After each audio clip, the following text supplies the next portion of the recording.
The Daughters of Zelophehad, a bold stand against disinheritance.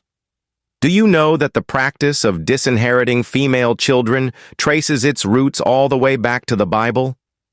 Yes, long before modern societies began struggling with gender equality, the daughters of a man named Zelophehad stood up against a deeply ingrained tradition that denied women the right to inheritance. Their story unfolds in Numbers 27, 1-11, a time when Israel was preparing to enter the Promised Land. The land was to be divided among the tribes and families, but only male descendants were considered eligible to inherit. Zelophehad, from the tribe of Manasseh, had died without leaving any sons, only 5 daughters. According to tradition, they were to be left with nothing, their father's name erased from history. Instead of accepting this unfair fate, these 5 women took an unprecedented step.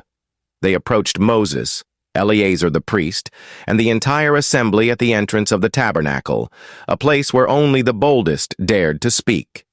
Their plea was simple yet revolutionary. Why should our father's name disappear from his clan just because he had no sons? Give us property among our father's relatives. Moses, unsure of how to respond, took their case before God, and God ruled in their favor. The daughters of Zelophehad are right. You must certainly give them property as an inheritance among their father's relatives and pass their father's inheritance on to them. With this divine decree, a new law was established, one that ensured daughters could inherit property when there were no sons. This was a groundbreaking moment in biblical history, proving that God values justice over tradition and that change begins when people dare to challenge injustice. Fast forward thousands of years, and the struggle of Zelophehad's daughters is still being fought in many parts of the world. In several cultures, women are denied the right to inherit property simply because of their gender. Even when laws exist to protect them, social customs and family pressure often strip them of what is rightfully theirs. Have you ever heard of families where daughters are overlooked in favor of sons when it comes to inheritance?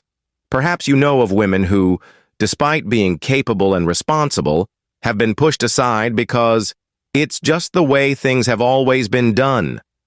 Zelophehad's daughters teach us that change doesn't come by staying silent. They could have accepted their fate, but they spoke up. And because of their boldness, history was rewritten. The story of Zelophehad